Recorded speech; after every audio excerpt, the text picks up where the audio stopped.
Good evening. Oh, it's a great night for some self-esteem.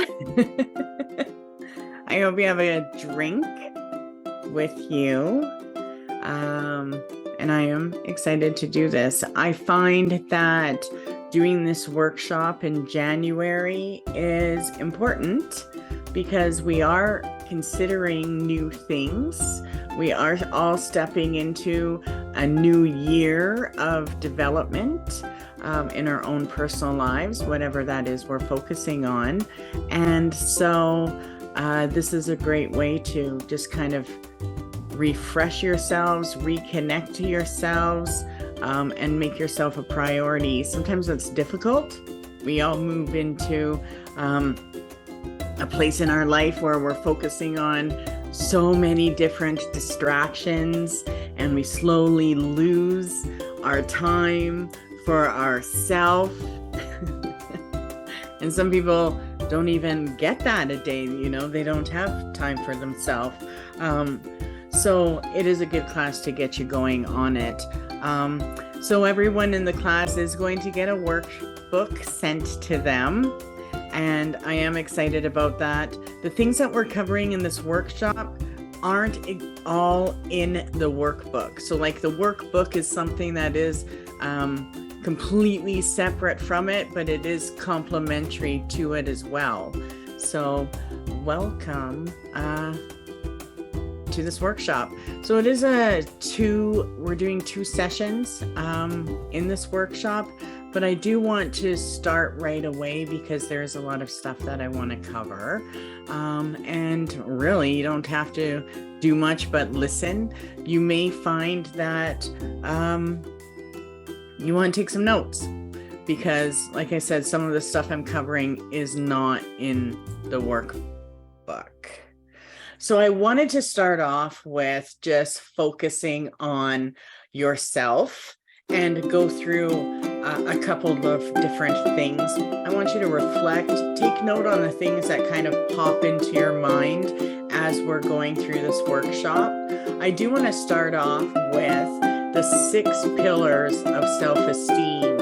And I like to call them pillars because they do help hold structure with who you are. And they are something that can move into a spiritual alignment as well as an attainment. So these are practices. Okay, look at these 6 pillars as purposeful living, steps to take. And the first one that I actually want to talk about is what the 6 pillars are. The 6 pillars are living consciously, okay, self-acceptance, self-responsibility, self-assertiveness, and living purposely, as well as personal integrity. And self-esteem. One thing that I find very interesting is think about what determines the level of self-esteem that we have. Because what determines the level of self-esteem is our individual self. We, as a person, determine our level of self-esteem. And so when we put into a practice implies a discipline of acting a certain way over and over again consistently. Okay? And that's important when it comes to spirituality and our practices. The first time I did a money spell, it didn't work. I had to learn how to practice my craft. And we do need to apply certain disciplines when we want to change things. So it's not action by fits or a reaction to a crisis, rather than a way of operating day by day with whatever issues are, whether they're big or small, a way of behaving that is also a way of being. And that's important, okay? You cannot truly be yourself if you can't build your self-esteem, because then you're not connecting or accepting yourself. So it is important for us to admit errors where we have flawed ourselves and our self-esteem. And this is what I call enlightenment. Enlightenment to me is when we receive wisdom or guidance, and it's like it takes a weight off our shoulders, right? Like it lightens our spirit. So living consciously is bringing awareness to my activities and what I'm doing. And even if we bring just 5%, like just a little bit more awareness to our activities during our day, we'll be able to deal and receive the enlightenment that we need. We'll also learn how to deal with people so that we don't have to be on guard, that we can just be real, right? And we don't have to hold ourselves a certain way. We're free to be.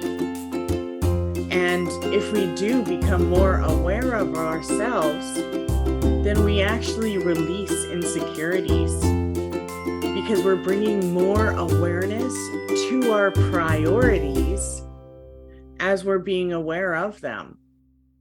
So our self-esteem is a true motivator on the things that we want. And our self-esteem is the reputation we acquire with ourselves, right? Like this is a temple, but what is inside is so divine. And it's important for us to be aware of ourselves and where we're sabotaging or blocking or fearful, right? We can't run from our dark side, but we can hide from our bright side, right? We can actually hide from anything that does threaten us to make us stand out or stand alone. But when that happens, when we feel like there is a threat or we're a little worried to come forward, there's a fear in a way that calls for the awakening. And when you allow yourself to stand out and say, no, I'm breaking this that's blocking my self-esteem, you do awaken a certain aspect of you. And it's usually the hero archetype. It's like all of a sudden, that hero self wants to attain and show you like, yes, I can play and do what it is I want to do. So if we fully realize that our self-acceptance doesn't evade the negativity or the worst stuff within us, it doesn't evade the best either, right? It's just our self-acceptance. Think of a negative self aspect is just like a thought. It's a feeling. It's a moment. But it can return. And that's why we want to be self-aware, because the change occurs when we take responsibility of our own thoughts. We know how to take responsibility for our actions or the decisions we're making. But let's take it further this year and take responsibility for our own thoughts. And that is something that I did. I did it for 30 days and it changed my life. I remember when I got into doing more psychic stuff, like when I started believing in my abilities and understanding the different aspects of life and spirit, it really changed the way I saw things. And it helped me responsibility of my thoughts. So I, for 1 month, neutralized every negative thought. A negative thought spoke to me, "You're an idiot." I said I would change it and say, I'm a genius. And if you just do that for 3 days, your mind and the guidance that you receive will both speak very differently. But what you'll learn is you'll learn what the voice sounds like, whether it's your own or one of spirit. I know that sounds so crazy when I talk like this, no. But you will notice and learn eventually what the voice of spirit and clear guidance sounds like, or how it communicates. Maybe it's vision. One of your psychic pathways will become active. And so we do want to, that's one reason why we want to take responsibility for our own thoughts. As soon as we go into a neutral state, whether that's declaring, and neutralizing a negative thought, we are in a place of power. That is our divine self. Our divine self is not, positive or negative. It's like when you can see both ways, right? When you can see the good and the bad and still be okay, your authentic self. Of course, when we go into a more positive state, we heighten. That's how we connect to higher realm spirits, right? We go into a lower state, we'll connect to lower realm spirits. And that's one reason why seeking silence every day, whether it's your morning cup of coffee, it does help you. It does connect you to your power. And I find that quite important. So that was one way I learned how to trust the spirit world, was by asking, but also neutralizing all the negative things that spoke to me.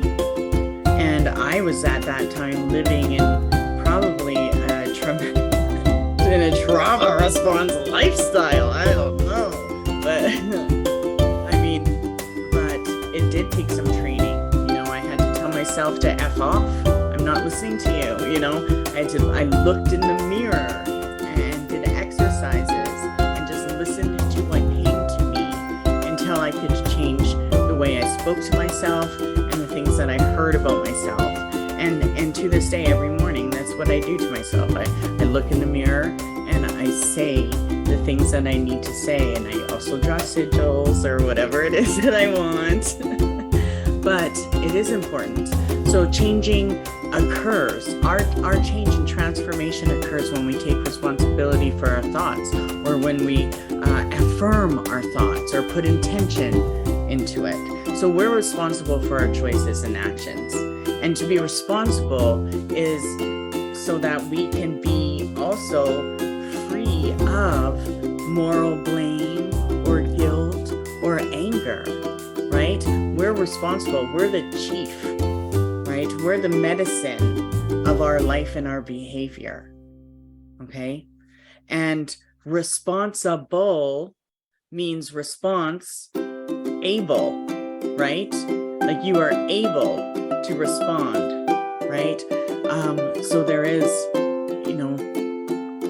something to look at there. We also have to practice self-assertiveness. And self-assertiveness is to live authentically, to speak and act from who you are. It doesn't matter if it's positive or negative, or what your feelings are. It does matter, but you know what I mean? But to actually be yourself as a way of life and making that a rule. And that is sometimes tough. Like, I don't know how to say no. I am so bad at saying no, okay?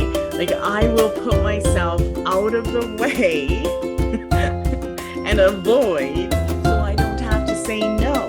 I had to call my parents from the basement of my house when I was younger and get them to come and rescue me because I said yes to a $4,000 vacuum no way that I was going to be able to do it when I was like 19. Okay. So some of us have difficulty saying no, and that was one of mine. So learning how to be was so embarrassing, but it was so embarrassing. And then you know what? I have to just finish with a story. So then my dad comes over and he's all like being manly, like, get out. She's not buying a vacuum from you. Okay. And I go out with my girlfriends that night to the bar, and shit you not, the vacuum salesman is there at the bar I go to, talking to a girl I work with that works at the same restaurant as me, and she ended up getting a job selling vacuums after. I mean, I was so embarrassed, but either way, I twerked it out. Okay, so I'm gonna get back online with that one. So to practice self-assertiveness is to live authentically, right? Just be you. Make that your rule now, okay? And if you don't know how to speak and speak your boundaries, learn to figure it out. Just let it come out, okay?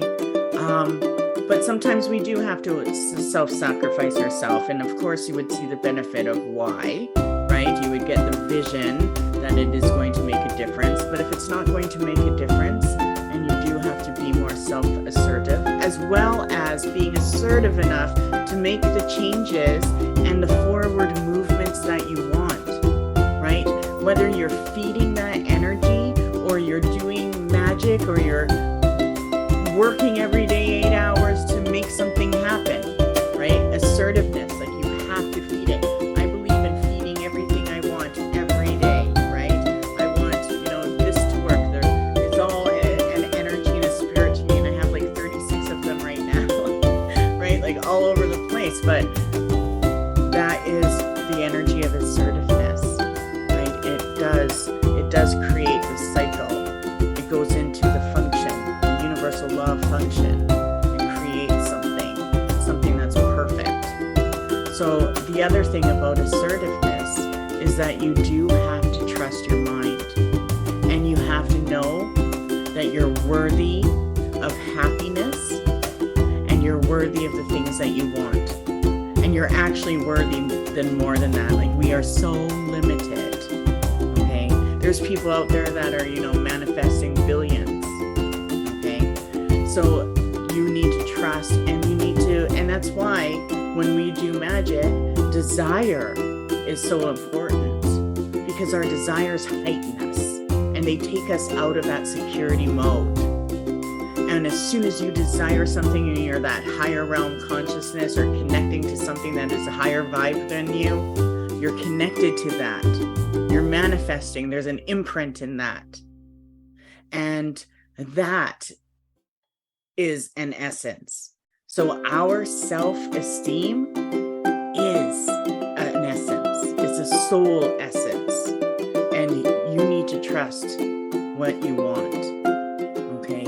Even if it's justice, you need to trust that what you want is worthy to make you happy. Okay, like you're worthy to have it. And it's not the achievements that prove our worth, but it's the process of achieving it. That's how we learn what we develop, right? The effectiveness. How did it come about? That's what I love about magic. When I do a money spell, I love to see how it comes about. Sometimes it's, I go gambling and I hit a jackpot. Other times it's like someone asks me to do a private class, it's amazing. And that's how I see bliss, is to see how my achievements come back. Because my achievements do show me my ability and how I am connected in developing my life and my effectiveness when it comes to how I want to live and the process of achieving what it is that I want.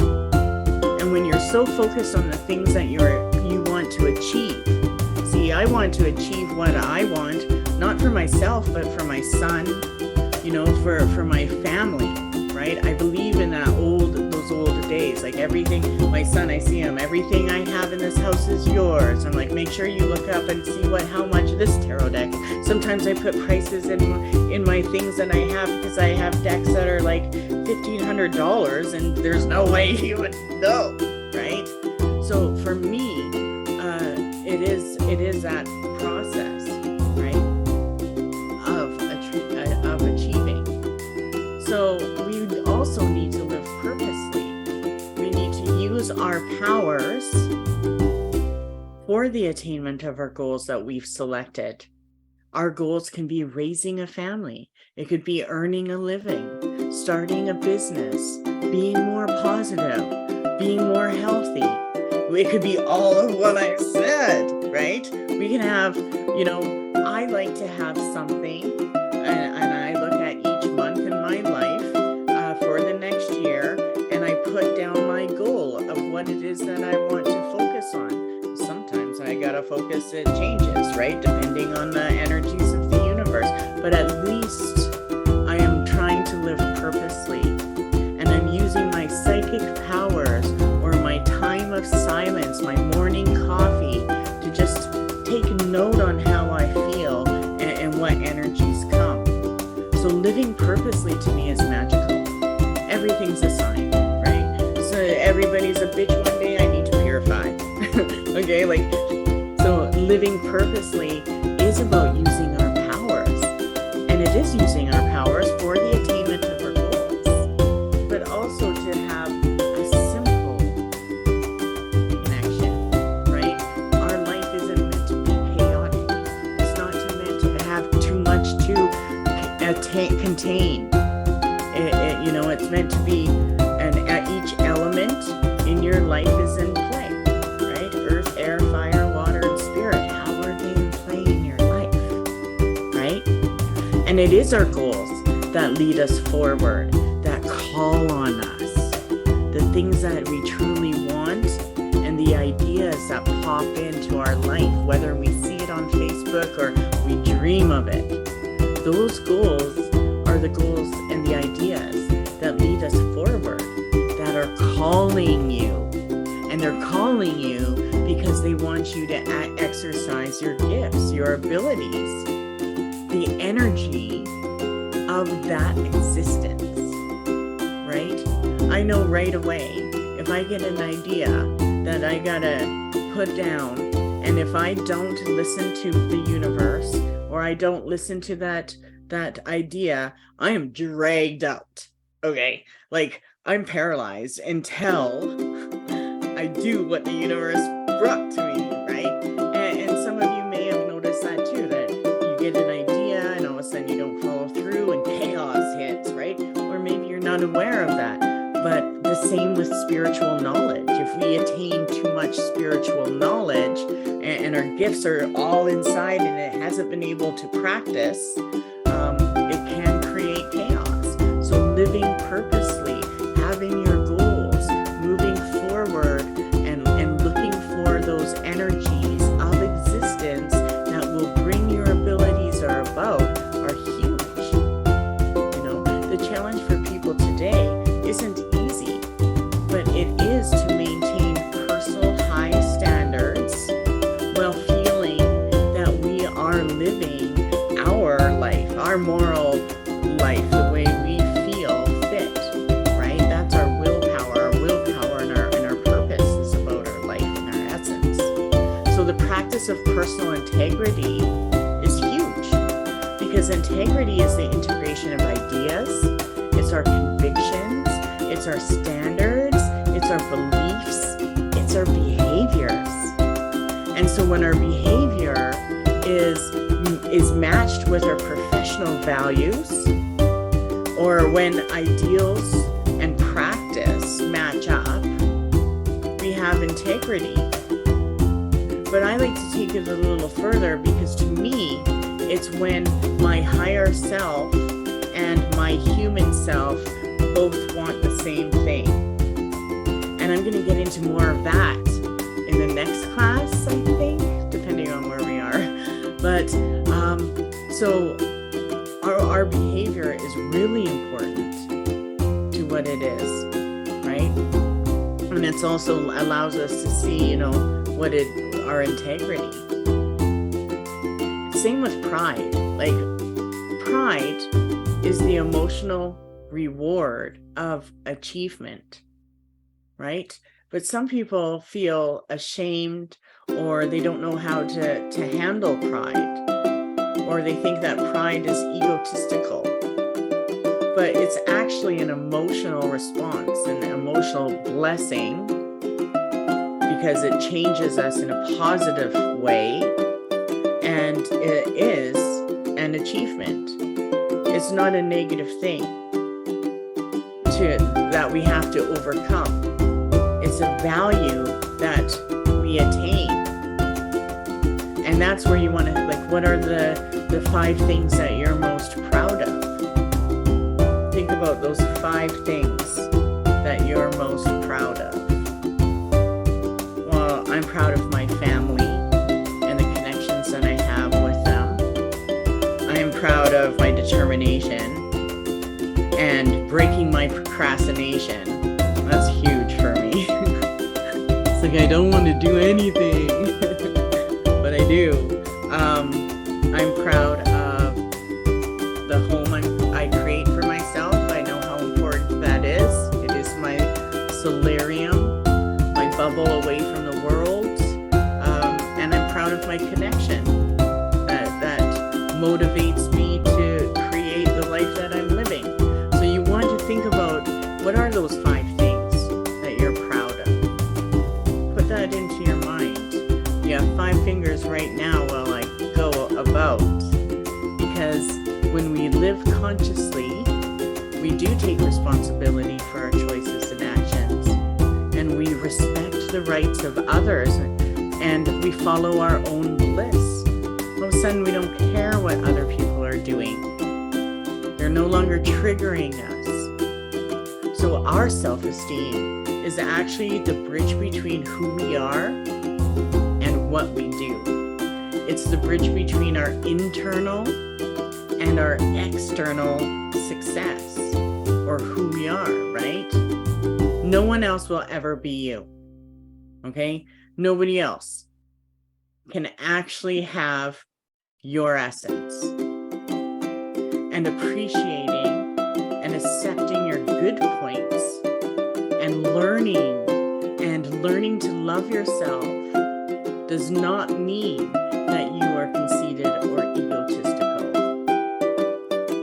It means you're learning to love yourself and manifest and honor the life that you want, which is your purpose. Everything you want and desire is part of your purpose. It's not ego.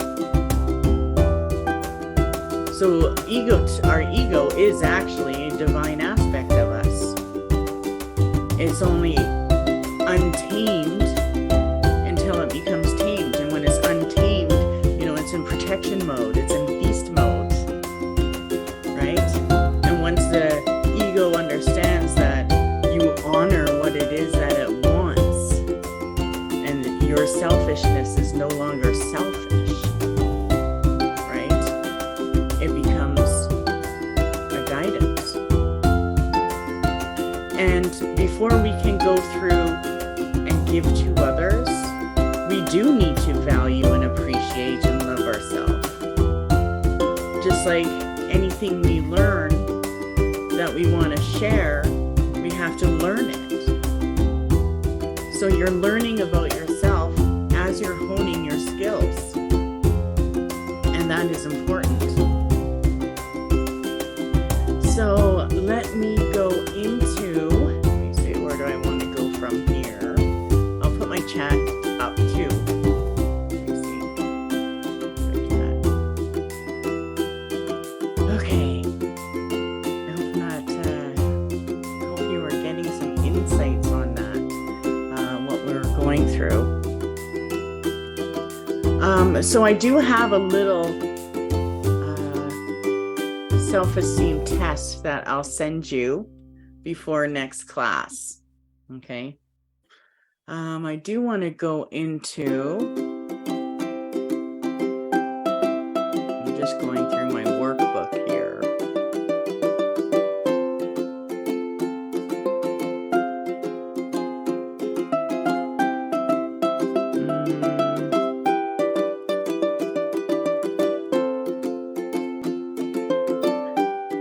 Let's see.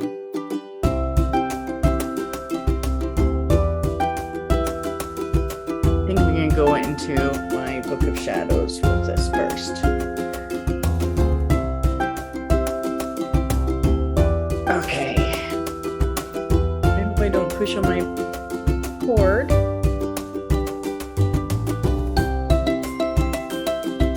So, if you do have a pen and paper, I'm going to want you to use it, or you can re-listen to this if you want as well.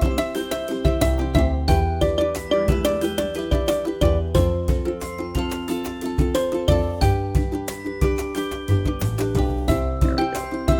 Oh, I thought I lost it. Okay. So, first you want to take a look and reflect on, number one, who you are now. Who are you now? You know, write down a few sentences of what comes to you. Let yourself see who you are now. And then, the next thing is, who are you in the future?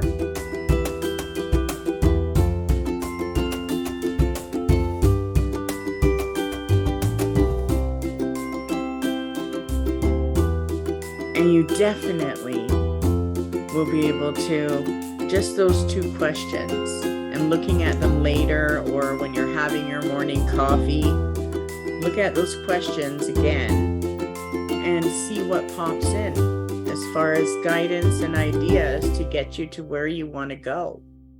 That's one reason why vision boards are so good, right? Because they'll help your higher self see what you want. Your higher self looks through your eyes. You know, we have to sometimes go through a process to connect to our higher self, you know, to receive messages, but our higher self is looking through our eyes 24/7. It's the all-seeing eye. It never closes. And that's why we do want to have a better self-esteem, because when we are feeling good, we're connected to our higher self, right? Well, we're processing and seeing things differently. The other question I want you to write down is, what do you need? Do you know what it is that you need? Make your needs part of your dream, part of that vision of what you want within the next year. Okay? And then, what do you want? I usually put a list together for my full moons of my needs, wants, and desires, so I can see the difference. What do you need? What do you want? What do you desire? Okay? And before, my desires, when I first started practicing this, it was like my desires were so like fantasy-like, right? It's like, I want, you know, this. But it changes, and you'll find that even when you're writing down your desires through the next year, your desires will change, and it will reflect on how you changed, or the things that you need this month compared to the things that you need in 6 months from now. So it's pretty interesting. When I started doing my intention papers, my intention paper would be like a full 8x11 loose leaf paper. I had so much stuff I had to get rid of. And then all of a sudden, 1 month, I'm sitting there and I couldn't think of anything to get rid of. And I was like, what the hell? And I actually couldn't. I had to make myself think of the things I want to get rid of. And that's when I knew I was actually cleansed from my past. I was released from it because I didn't know what to write on my release. And since then, I find sometimes I get triggers from my past, right? And I'll put that on my paper. But I find that now my releases are about what I've experienced in the month that I just lived and what I don't want to experience in my future. So that alone, your intention papers during your full moons are part of also how you can see yourself develop and grow as you're writing down the things that you're releasing and calling in. You definitely need to understand your passions too. Our self-esteem is built from the things that we're passionate and good with. So what are the things that you enjoy, right? Let that always feed your self-esteem. Sometimes if you feel bored, break away. But you definitely need to focus on your passions. Those will give you your skill. And as you feed your passions become a part of your life because they'll materialize and become something for you to act on. And you may say, oh, well, how does my painting by numbers going to help me in 20 years? Well, guess what? Maybe in a year from now, you won't have to paint with numbers. Okay? And now you're an artist. So feeding our passions will give us the ability to create a success from it. You know, think about the person that created toothpicks and toilet paper. I mean, like, hello, right? We all I'm saying is we can actually create a success from anything it is. Anything. Just even if it's one thing, right? A hairdresser, right, can become very successful. That's what I did out of high school. Some of you don't know that. I was a hairdresser. Yeah. The other thing is, what type of spiritual practices do you practice right now? Okay. You do want to have some kind of spiritual practice. To me, when I do my cards, my tarot deck is my spirit guide. Okay. Like those babies, they're like a person to me. When I lost my first deck, I bawled and I was like mourning for a week. I felt like I lost my best friend. Like that's when I realized how important my tarot were to me. Okay. And so what type of spiritual practices do you take part in? You know, have something that you can go to. If you have lots of anxiety, then make sure you get 20 minutes, 30 minutes, right? And most of you are in classes, so you know you can always pop up a video and listen, right? I give it to you. It's attainable. So just make sure that you do understand what spiritual practices you want to implement this year, right? Maybe they're oracle decks. Maybe it's tea leaf reading, you know, and you're going to have tea in the afternoon. So put something together and put them in your now, okay? What is your spiritual practice this year? And what do you want to do, right? Do you plan on doing something new? Or are you trying to develop something that you've been developing for a while, right? Maybe you're trying to put something old and something new together, right? But you do have to plan on doing something new, okay? And when we choose what we want to do that's new, then the universe doesn't have to choose what it is for us, okay? Which can sometimes be chaotic. It's like, no, I don't want to learn that lesson. What are you doing? Okay. Let me see. So I want to send you a PDF, and I don't want you to take this to heart, okay? Because it is a self-evaluation, and it's going to be a self-evaluation on your self-esteem, and you don't even have to tell me what you got. on it or anything like that, but it will give you an idea of certain aspects that you will want to heal and put into your focus. Okay, and we'll do that before the next class, which is, let me just see where I'm trying to find where the next class is.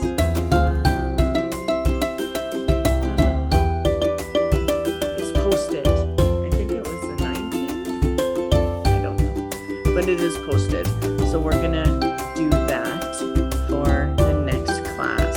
So until then, just be present and pay attention. Give yourself your complete attention and be open, be honest, be genuine. I mean, you already are all those things, so that's not going to be hard, but you do want to listen attentively to yourself and how it is that you're responding, right? And try to pay attention to that. So it is about, being non-judgmental until we meet again of yourself and paying attention to yourself. So I would listen to this one more time before we meet again, and then do the self-evaluation, and we'll do more. So I like to pull cards. I'm going to pull cards on how we're doing, and then I'll let you go. Okay, so as far as your self-esteem, how and what should we do to focus on it? Okay.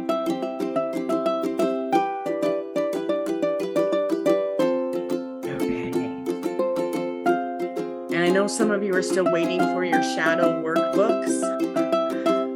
They are like somewhere. Oh my gosh. I'm having a little bit of a nightmare with some of this mail since Christmas. But you'll get it. Ready? So self-esteem until we meet again. What aspect of your self-esteem should you work on? Should we all work on? Compassion. Look at that. Having compassion for ourselves.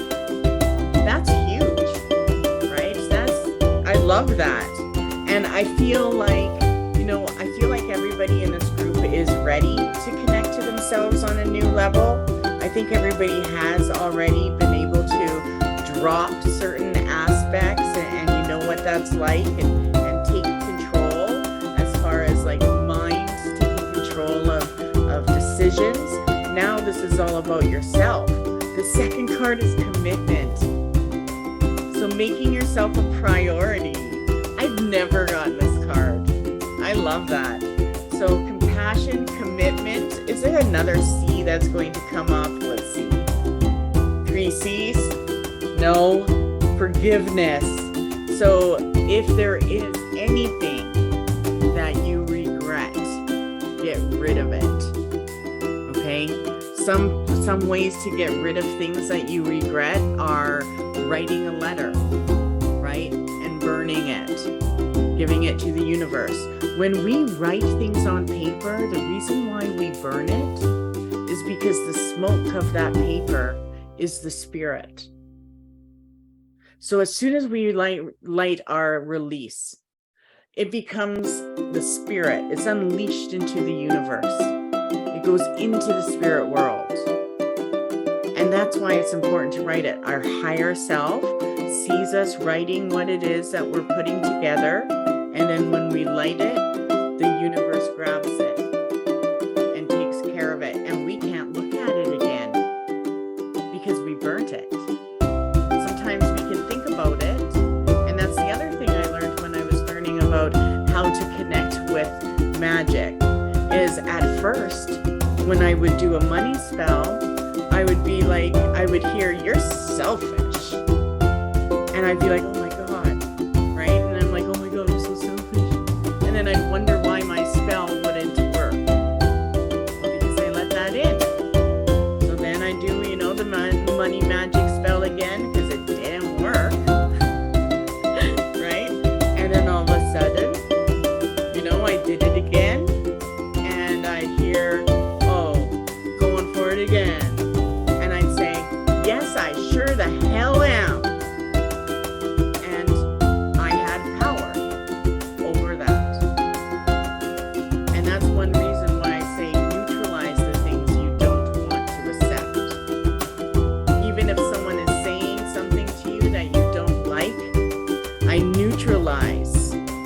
they just said to me. I am not going to feel that. And if you just mentally declare that to yourself, your spirit or the spirits around you will take care of it. We are protected more than we know. So start using it. Okay? So I will let you go, and we will see you next time. I guess the 15th. So have a fabulous night. Thank you for joining me. Relax and enjoy. Take care. Bye-bye.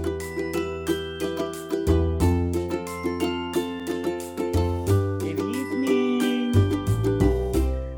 Oh, it's a great night for some self-esteem. I hope you have a drink with you. And I am excited to do this. I find that doing this workshop in January is important because we are considering new things. We are all stepping into a new year of development in our own personal lives, whatever that is we're focusing on. And so this is a great way to just kind of refresh yourselves, reconnect to yourselves, and make yourself a priority. Sometimes it's difficult. We all move into a place in our life where we're focusing on so many different distractions, and we slowly lose our time for ourselves. And some people don't even get that a day. They don't have time for themselves. So it is a good class to get you going on it. So everyone in the class is going to get a workbook sent to them, and I am excited about that. The things that we're covering in this workshop aren't all in the workbook. So like the workbook is something that is completely separate from it, but it is complementary to it as well. So welcome to this workshop. So it is we're doing 2 sessions in this workshop, but I do want to start right away because there's a lot of stuff that I want to cover.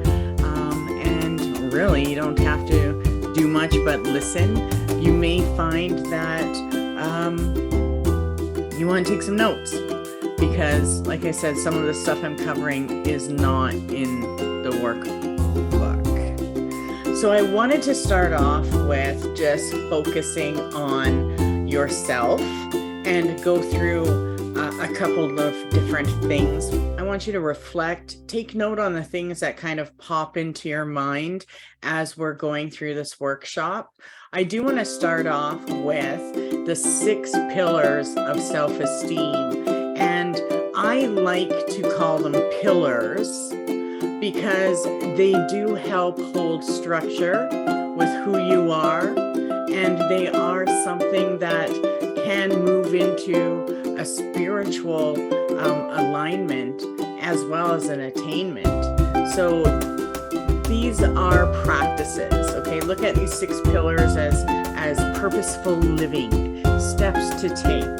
And the first one that I actually want to talk about is what the 6 pillars are. The 6 pillars are living consciously, okay?